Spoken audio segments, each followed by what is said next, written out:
All right, round 3, World Supercross Melbourne. The final round here, Rick Ware Racing's Henry Miller. Henry, what was tonight? A disaster. I thought we just had a quick chat beforehand, and I thought that's where we'd lead to, but I'll just start there. It wasn't great. You're obviously in the second half of the night, like just having a bit of a shit show. But you're here riding a dirt bike in another country. Surely there's some positives to that. Yeah, for sure. I mean, it was a disaster, I think, for our whole team. Everyone struggled tonight. It's kind of weird. Last year we came here and we did pretty good. We all love the track. Just things didn't play out for us. But yeah, we're here. We're racing dirt bikes. We're all safe. We're all flying home. You can't be more grateful for that. You travel the world, race dirt bikes, and you just get to live your best life. So I'm grateful for that. I'm grateful for Rick giving me this opportunity, Rick and Dave. Without them, I'd be at home, just preparing for 24 Supercross in the States, and there's nothing wrong with that. But I really greatly appreciate the opportunity that they have presented me with again for the second year. Yeah, no, that part's really cool. To be actually racing and learning something maybe in all this too, but getting paid to do something you love. So that's an awesome aspect of it. So 2024, what are the plans for you, mate? So as of right now, my plans are I'll be on the Tyloob Honda East Coast Supercross as last year. Yep. We're planning to go outdoors.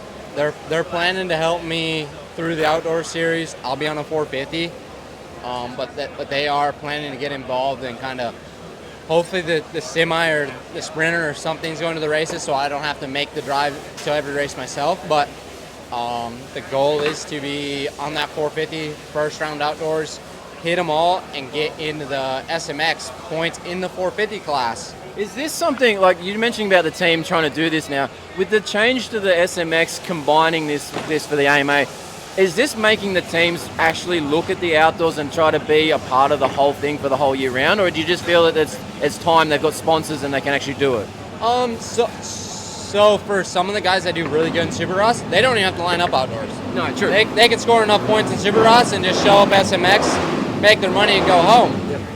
For us smaller guys, I think it helps. Us privateers that we go to Supercross and in the 450 class, we can squeak into the main and we're back there, but you don't get that many points. But when we go outdoors and they pay points per moto, and we can be anywhere from 10th to 20th, we could score 30 points on a weekend, versus in Supercross in the 450 class you go and score 4 points. So you can make up so much just in 11 rounds that you almost make those guys that just race Supercross think like they have to go outdoors and score points so they don't have to do the LCQs. Yeah, I feel like there's just been everyone watched it this first year, and then there's just this shift, like we've all got to go to outdoors all of a sudden. Yeah, definitely. I mean, you've seen a couple dudes, like you've seen Colt. He went to go try race a couple. Yeah, he had some issues with some bike stuff and crashes and stuff like that, but he knew hey, I got to go to try to score my points because things are getting tight. So I think it's making it better over there in the States. I also think World Supercross has made them step up in the States a little bit as far as purse-wise. I mean, the Supercross and outdoor purse didn't really change, but the SMX purse is there now. So we have something else that we can look forward to. So it's a really cool opportunity, and I think it's helped with the sport. Yeah, nice. You touched on something about that World Supercross pushing the AMA along. As much as nobody probably wants to admit it, I really feel that that's happening on some level. Yeah, for sure. The whole World Supercross thing was a struggle this year for them. They had some things that happened, and we had some canceled rounds. So even though that happened, they're still pushing MX Sports and Feld to be better. I mean, look, they came together to create one series at the end. No one ever thought that would happen. Yeah. So, and that didn't happen until WSX became a thing. So it's definitely helping. So what about WSX for next year? Is there any talk for you at this stage about doing it again? Do you want to do it again? I would definitely be interested in doing it again. I've heard some talk about them cutting back, no 250s, 2 riders, 450 class only. Don't know what that's all about.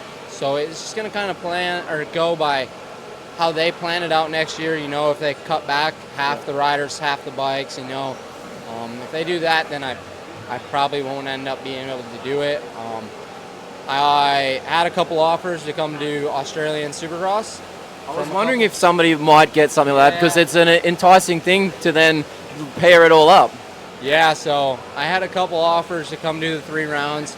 Unfortunately, the WSX thing with us riot racing nights back to back, the World Supercross team, they shut that down real quick, and it just wasn't an option. So if I can't be here for World Supercross, my plan is to try to be here for Australian Supercross. Well, you know they're trying to do 5 rounds for Australian Supercross next year, so it might be a nice lead into 2025 AMA for you. 100%. You know, I came down here in 19 as a fill-in guy for the Raceline KTM team. Yep. I ended up getting hurt at the last round, unfortunately, but I got to go and race Wollongong, and then we went to New Zealand, and then we came here for those 3 rounds, and they had some before I got here, but that 5 rounds would be awesome, you know, a little preseason kickoff. I do believe when we come here and race World Supercross, the racing is aggressive and tight, and it helps when I go home. I race more aggressive, and I race our racers who race definitely more clean, and I'll race them aggressive, like more aggressive than I have in the past. Well, see, you're learning something. Maybe it wasn't as bad of a night as you think. So we turn it into a positive. Yeah, you always got to take the positives from the negatives, and it definitely helps when I go home. It's a learning experience, you know. Take the good from the bad and just keep on rolling. Well, look, hopefully we do see you next year, whether it's World Supercross or Australian Supercross, but hopefully we see you back in Australia sometime soon. Yeah, appreciate it, guys. Thank you.